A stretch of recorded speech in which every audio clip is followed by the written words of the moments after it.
Hoy en Minuto Argentina tenemos una invitada muy especial. Ella es activista, docente y abogada trans, con quien hablaremos algunos de los temas relevantes para la comunidad LGBT, como la prohibición del uso del lenguaje inclusivo y la aprobación de la Ley de Respuesta Integral al VIH.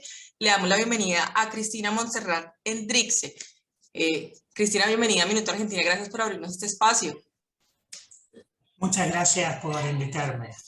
Bueno, hay mucha tela por cortar, como se dice coloquialmente, y empecemos un poquito hablando, explicando, Cristina, ¿a qué se refiere el concepto del lenguaje inclusivo y por qué es tan importante promover su uso? Bueno, el lenguaje inclusivo en realidad es una propuesta o una serie de diversas propuestas que asumen que el lenguaje castellano es androcéntrico, o sea que hace centro en el varón y es binario. Binario en el sentido de que solo admite dos sexos, varón y mujer, no admite las diversidades de género y además es androcéntrico porque si en esta sala hubiera 100 personas, de las cuales 99 fuéramos mujeres y una es varón, no podríamos decir nosotras ni nosotros, sino nosotros. Impone el masculino por encima, sin importar la mayoría o la minoría.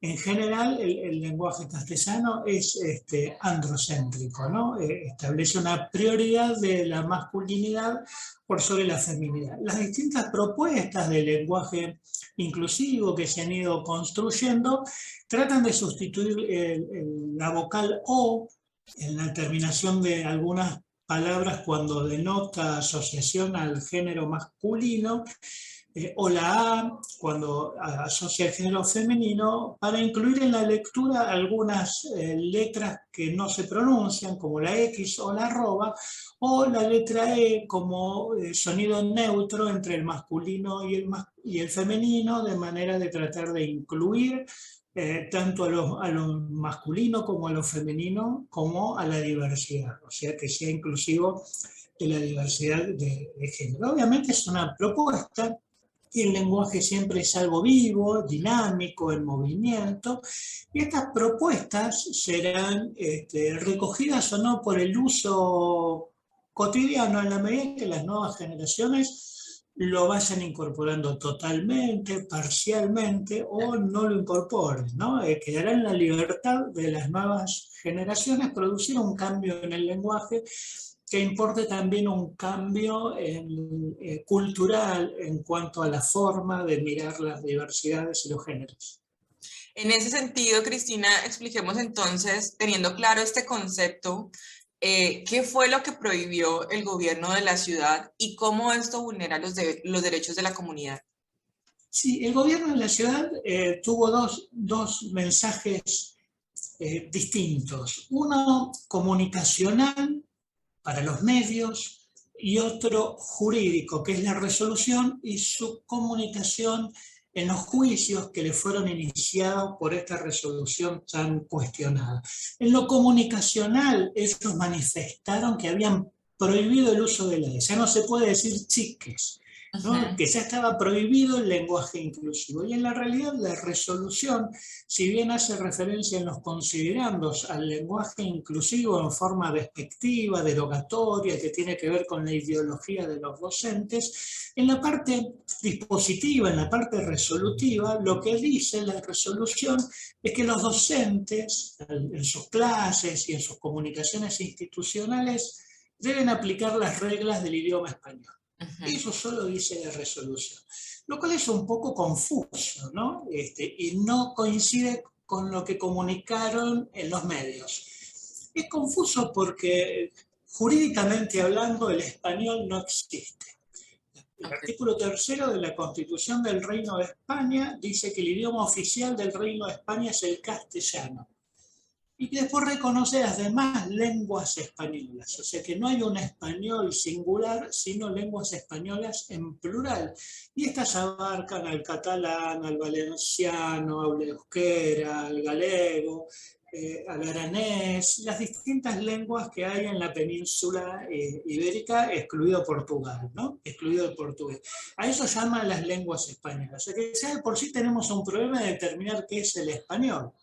En segundo lugar, determinar cuáles son las reglas, porque en nuestro país no hay ninguna norma que diga cuál es el idioma oficial. Se hace referencia al idioma oficial.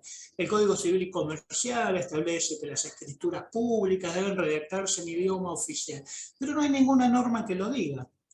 O sea que está remitido a los usos y costumbres y podemos asumir que podría ser el castellano, pero si hacemos un análisis histórico, nuestra declaración de independencia fue dictada en castellano, en aymara y en quichua, o sea, fue una declaración trilingüe. También en el inciso 17 del artículo 75 de la Constitución Nacional se reconoce la preexistencia étnica y cultural de los pueblos indígenas argentinos. O sea que si se está reconociendo su preexistencia cultural y el lenguaje forma parte de la cultura, estamos reconociendo a todas las lenguas indígenas, ¿no? El guaraní, el mapuche, el aymara, el quichua, toda la diversidad de lenguas que enriquecen la cultura de nuestro país y que es la finalidad de la Constitución, protegerlas y conservarlas. Así que ahí ya tenemos una dificultad, pero si entendiéramos que el idioma español al que hace referencia la resolución de la ministra se tratara de las reglas de la Real Academia Española, a la cual cita en el considerando uno de los informes a los que se remiten, estaríamos en colisión con lo que es el lenguaje usual en la Argentina, o los distintos lenguajes usuales, porque no hay uno solo, ¿no? No se habla igual en Salta, en Misiones, Claro. en Neuquén o en Buenos Aires. Pero si vamos al castellano rioplatense, bueno, nosotros no usamos el vosotros, no usamos el tú, ¿no? Usamos el vos, el vocero. La Y la pronunciamos como, la L, perdón, la pronunciamos como Y, como Y, no hacemos lluvia, salvo en algunas regiones, sí, en Misiones, pero en el Río de la Plata, o en el ámbito de aplicación de la resolución de la ministra, que es la Ciudad de Buenos Aires, es imposible decir lluvia, decimos lluvia, o sea que si yo digo lluvia estoy violando la resolución. Tampoco hago una diferenciación fonética cuando junto las letras C con la E y la letra S y la E. C y C, con S o con C, no lo distinguimos. La B larga y la B corta, o la V como le llaman los españoles, tampoco la diferenciamos. En la escuela primaria nos forzaban la boca y hacíamos morisquetas para decir que la B larga era como un beso y la B corta era vida, ¿no? Con el labio inferior detrás de los dientes superiores. Lo que era una ridiculez porque no se usa. Y bueno, esa es la ridiculez de la resolución, que es impracticable, que no tiene sustento y que además violenta los derechos humanos, porque el derecho a la diversidad sexogenérica, el derecho a la identidad de género es un derecho humano. Así lo reconoce el artículo 13 de la, de la Ley de Identidad de Género 26743, así lo reconoce la opinión consultiva 24 del año 2017 de la Corte Interamericana de Derechos Humanos, ante una opinión consultiva que le solicitó la República de Costa Rica en relación al matrimonio igualitario. Y bueno, y asocia en ese documento la Corte Interamericana el derecho a la identidad de género con el derecho a la identidad, cita el caso de Hellman versus Uruguay, ¿no? La apropiación de niños en dictaduras militares. Asocia la identidad de género con el derecho a la autonomía personal, el derecho a la propia opinión, el derecho a la libertad de expresión, porque la identidad de género se expresa también, tiene su expresión, son distintas expresiones de género, el derecho a la no discriminación, bueno, una lista infinita de derechos humanos con la cual se vincula la identidad de género, y al pretender que los docentes invisibilicemos a nuestros alumnos o nos invisibilicemos nosotras mismas como docentes, está violando un derecho humano. Y en la Ciudad de Buenos Aires hay una ley antidiscriminatoria, la 5261, 5261, que en su artículo 3 dice que el cumplimiento de una orden o obedecer una norma no justifica discriminar.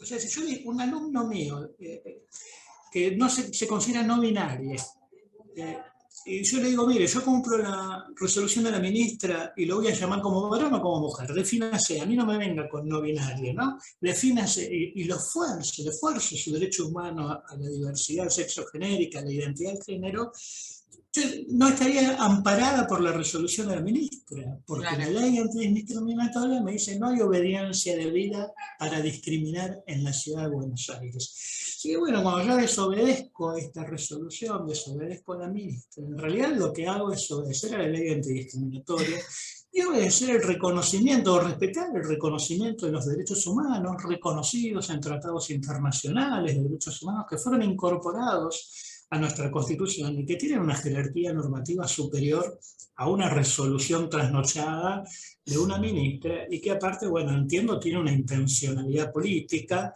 porque la dictan, la publican en circunstancias que el candidato de extrema derecha, eh, Javier Milei, según las encuestas, habría bajado en esa semana su intención de voto por haberse pronunciado en favor del comercio de órganos o porque se entendió que se había, no sé si quiso decir eso o no, pero se entendió que él estaba a favor del comercio de órganos y bueno, eso le habría bajado unos puntos de intención de votos y ahí sale el gobierno de Juntos por el Cambio a tratar de captar este voto de la derecha con consignas de la nueva derecha que avanza en Europa y en Estados Unidos, esta nueva derecha antiderechos, y que niega la diversidad, que niega la identidad de género, y salen a captarlo con esta resolución que no es ni chicha ni limonada, ¿no? Queda ahí a mitad de camino y no se animan a pronunciarse efectivamente en contra, y no se animan porque saben que están violando todos los derechos humanos. Por eso también la diferenciación entre lo comunicacional y lo jurídico.